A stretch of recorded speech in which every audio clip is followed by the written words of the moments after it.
Bonjour à toutes et à tous. Donc effectivement, le débat d'aujourd'hui va porter sur la diversité, dont le handicap. La lutte contre la discrimination est-elle aujourd'hui un mythe ou une réalité? Pour ce faire, j'ai invité Madame De Gioia de la GFIP, qui va nous présenter un petit peu tout à l'heure l'action de la GFIP et son rôle au sein de l'association. Ingrid de Bianchi-Liotto, qui travaille au sein d'un cabinet qui s'appelle Diversité Source Manager, mais qui est aussi secrétaire de l'Association française des managers de la diversité, qui a été récemment créée, et elle va nous parler un petit peu de l'activité de l'association et de ses objectifs.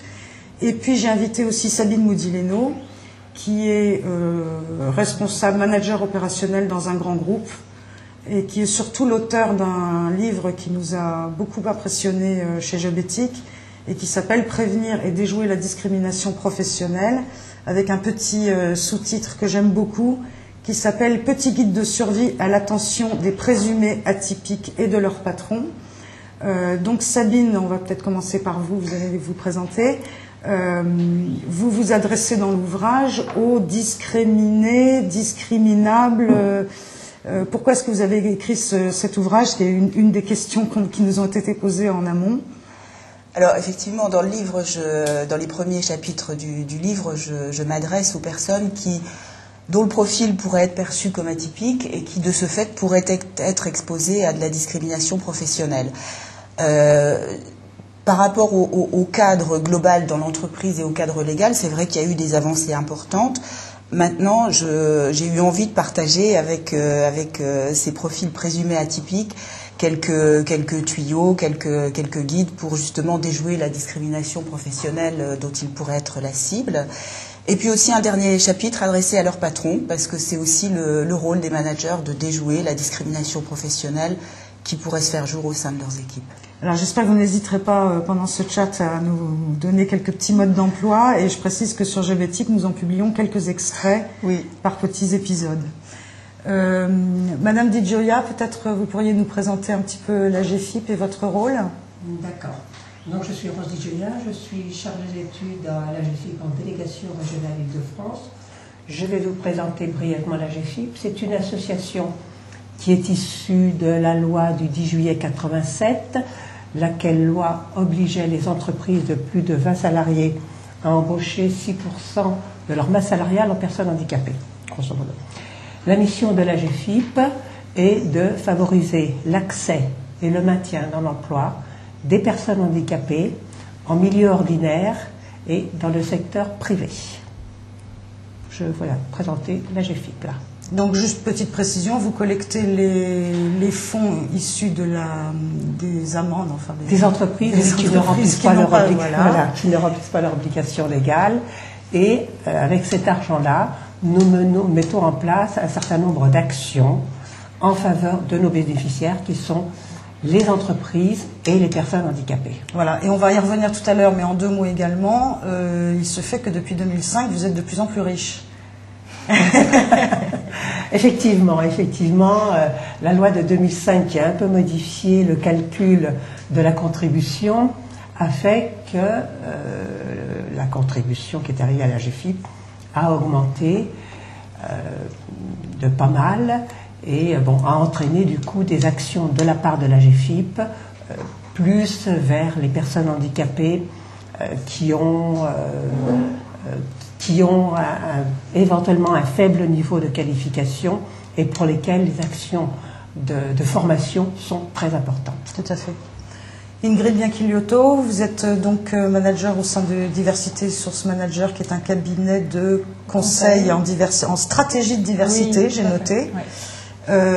Mais vous êtes aussi cofondatrice et secrétaire de l'Association française des managers de diversité. Donc si vous pouvez nous faire un petit panorama rapide. En fait, c'est une association qui est toute récente, puisqu'elle a été créée, l'Assemblée générale constitutive a été lancée au mois de janvier de cette année, et c'est la résultante en fait de la volonté de la plupart des grandes entreprises aujourd'hui de se réunir en association, de se constituer en association pour à la fois échanger des bonnes pratiques, coproduire en même temps des outils, et réunir, ce qui est assez innovant, à la fois des responsables de diversité dans l'entreprise, mais également des managers opérationnels, donc comme Sabine, qui s'intéressent et qui sont confrontés au quotidien à la gestion de la diversité.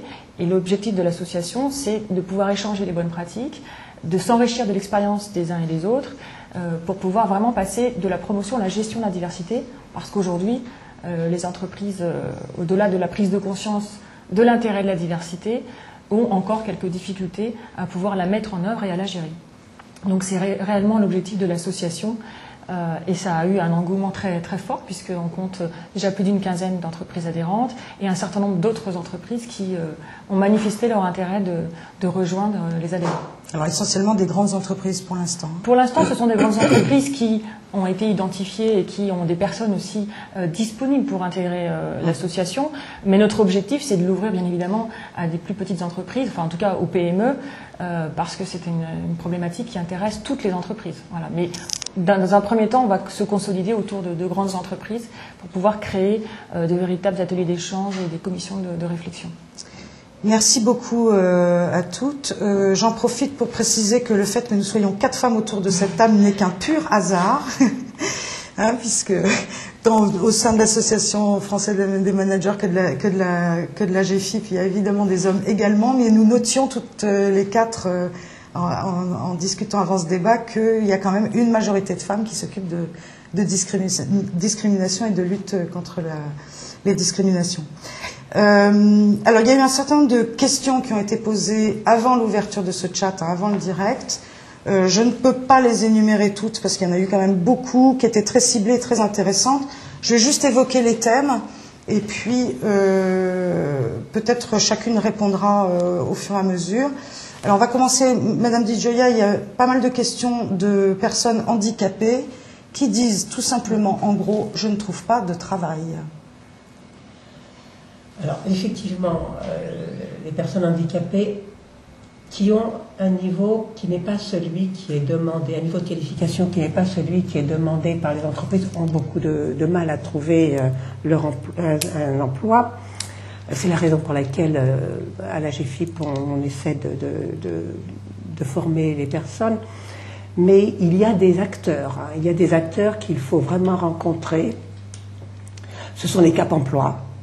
Ce sont les Cap Emploi qui sont des structures qui sont là pour accompagner les personnes handicapées tout au long de leur parcours professionnel et qui connaissent bien et le tissu professionnel et des entreprises dans leur département, parce qu'il y a des Cap Emploi dans chaque département, et qui connaissent bien également les personnes handicapées qui sont dans leur fichier. Donc, c'est auprès de ces structures-là qu'il faut s'adresser. C'est auprès également de la NPE, parce qu'il y a des référents handicap dans les différentes agences de la NPE. Donc, c'est auprès de ces personnes-là. Autrement, on ne peut pas beaucoup progresser. Seul, c'est difficile. Seul, c'est difficile. Seul, vous voulez dire le candidat tout seul dans son coin. Donc il faut qu'il se rapproche d'une structure qui va l'aider, soit en le formant, soit en l'introduisant auprès des entreprises. Soit également au moment de proposer au moment de proposer une candidature dans une entreprise, un Cap Emploi, par exemple, va aller sensibiliser l'entreprise au handicap. D'accord. Oui. Donc ça, c'est important également de sensibiliser les futurs collègues de la personne handicapée au type de handicap, pour savoir comment aborder, comment compenser le handicap pour les managers. Voilà, donc c'est important d'être accompagné.